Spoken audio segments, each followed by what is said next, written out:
I thought you guys might like to see how the tomatoes that we started indoors have progressed. They are like small trees. It is the end of June. We're going into July. And, well, as you can see, they're doing quite well. We planted about 30 tomato seeds in different varieties. Now, the reason we planted so many is not because we thought we were going to need them, but I always like to plant extra in case some of them don't germinate. And as you can see, every one of our seeds germinated, so we had an abundance of tomato plants and nowhere to put them. So they are overcrowded, in our opinion. We've had some really bad storms and had to get out the heavy-duty rope and things of that nature because the storms we were having was literally laying our tomato plants down. And to keep them from getting destroyed, we had to get out some of this other material, straps and things to hold it all together. So you can see this is just really grown. We've harvested, I'd say, about 4 tomatoes off of this particular plant right here. What you doing, Abby girl? Are you checking things out? Huh? What is that, baby? What is that? This plant here produced us 4 tomatoes. We had some pretty big ones underneath here that we have since taken out. You can see how big and strong and sturdy this plant is. I mean, it is solid. We have noticed that although we're getting a lot of blooms, for whatever reason, I'm not seeing a lot of fruit set. This variety here is a new variety for us. It is called Woolly. In fact, let me get my tag so I don't say it wrong. Woolly Cape yellow tomatoes. And it actually, I know why they call it woolly. If you look at the leaves when it's dry, it's kind of hard to tell right now. It has a woolly look to the leaves. We have no idea how this is going to produce. There are blooms on it. But you know, I'm not seeing any fruit set yet. So we're assuming that it is just going to take a little bit time versus some of the other tomato varieties that we have. We noticed when we were growing it, it did the same thing. It didn't germinate quite as quick as everything else. Here's our little herb garden. We have peppermint, sage, basil, coriander, or cilantro, dill back there, and we have some lavender, which is probably hard to see. That is catnip back there, and of course we showed you some of our tomato, you might have seen some of our strawberry plants in the background there. I'll go around so you can see. Everything's pretty wet this morning because the storm come through last night. So those are all our tomato plants. Got some wild tomatoes in there, and then regular tomatoes, onions. So this is, yeah, this is all the tomato plants that we planted downstairs in the basement. So it can be done. And we have a mess here.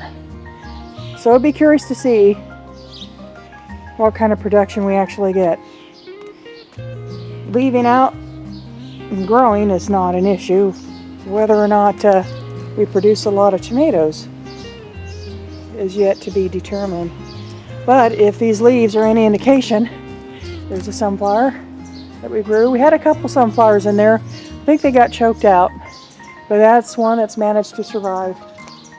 We love our sunflowers.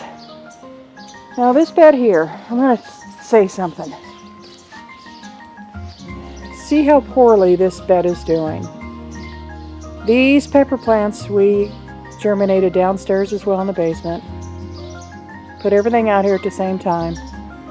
However, we had a load of soil that was dropped that we discovered contained a lot of clay, and that should not have been, not an raised bed.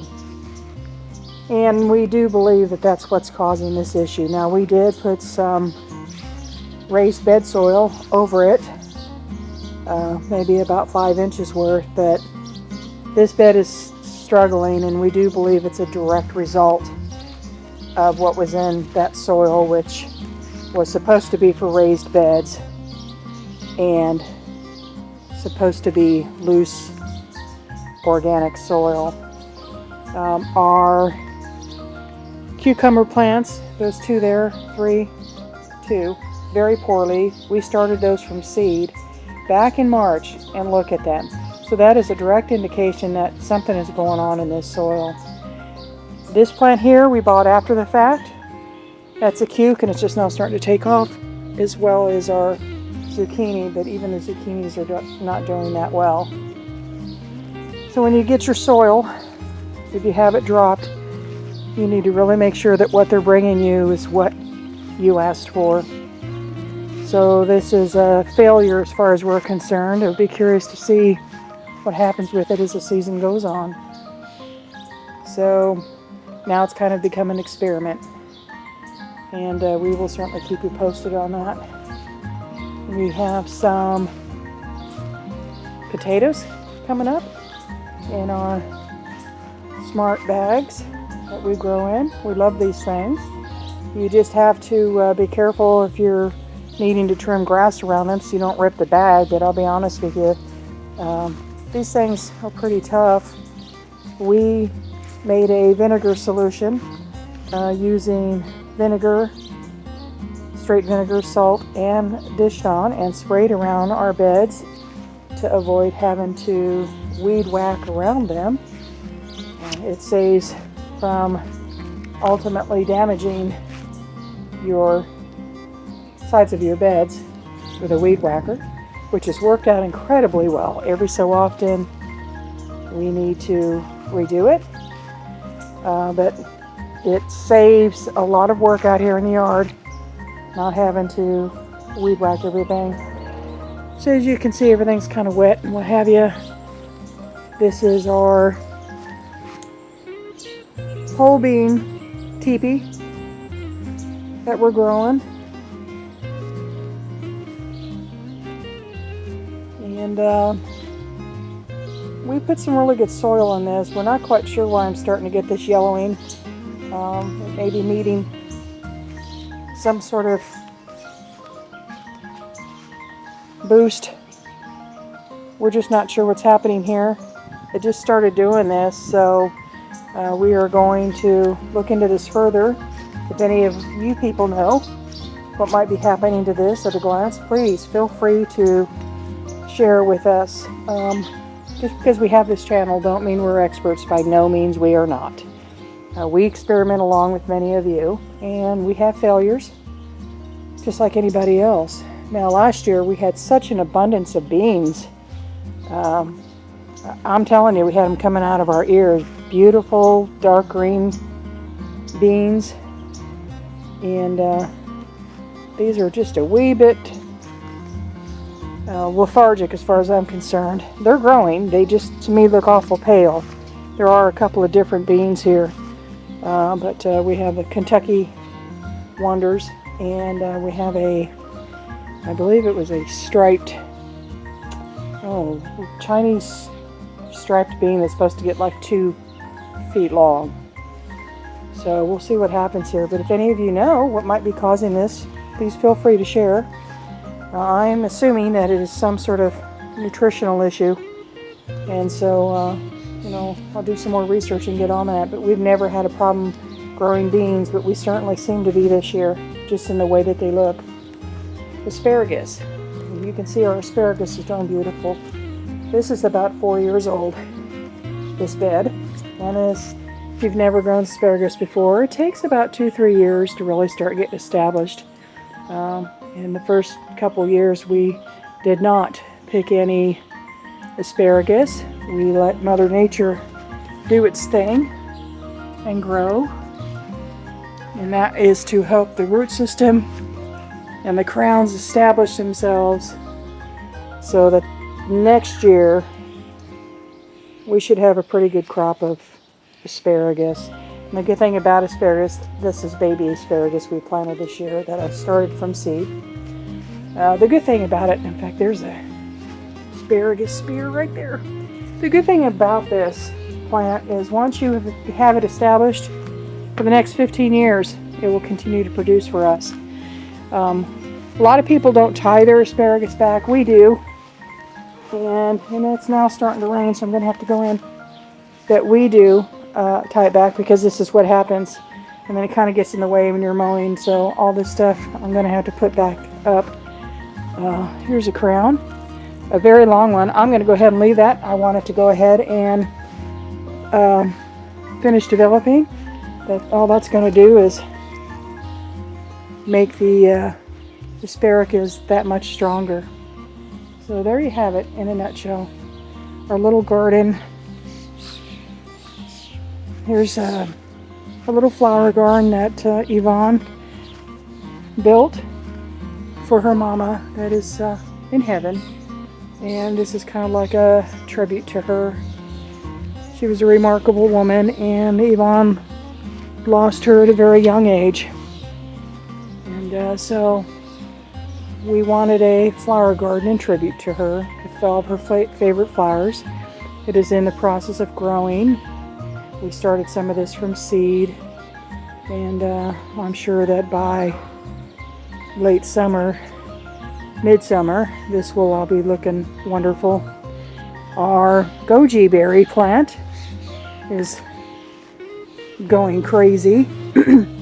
We had to put some bricks up here. It looks a little like shantytown until we get it fixed right, but we needed to protect the dogs from this plant because it has thorns on it, but it's loaded. So, we've got some trimming to do. These storms have been keeping us pretty busy. Okay, we thought we would take some more footage of our garden now that it's July 11th. It actually might be the 12th when you're seeing this. Today is the 12th, yeah. And you can see how big everything's gotten just within a couple of weeks. If that's even possible, I didn't think those tomatoes were going to get much bigger. Got our squash going. Our cucumbers are finally starting to climb the cattle panel. As you can see, these tomato plants are monstrous. Get some tomatoes in there. They are overcrowded though, and like I said earlier in the video, we had planted so many tomato seeds anticipating that not all of them would come in. Well, they all germinated. And this is a result. So they are overcrowded. And I'm sure that that's going to affect the production. Got some babies there. I don't know if you can see them, how well you can see them. Strawberries doing well. Catnip doing well. The cat's been very happy lately with her catnip. She's been running around the house, I think half stoned. So, in any case, you can see that there's been a big difference in what's happening with all this. Hope that sun's not coming straight into the lens. We are still struggling with the beans. Now, if you could have seen our beans last year, it was absolutely amazing. We had so many beans we didn't know what to do. But look at this. And we have no idea why. We are growing in the same way, just in a different location, same kind of lighting, and they are just doing horrible. We have fertilized them, and although we do have some improvement with a couple of these plants, they're just doing terrible. So that's it on the update. We hope you've enjoyed this little update, and we'll have one later on down the line. Hope you guys are having a great summer. Bye for now.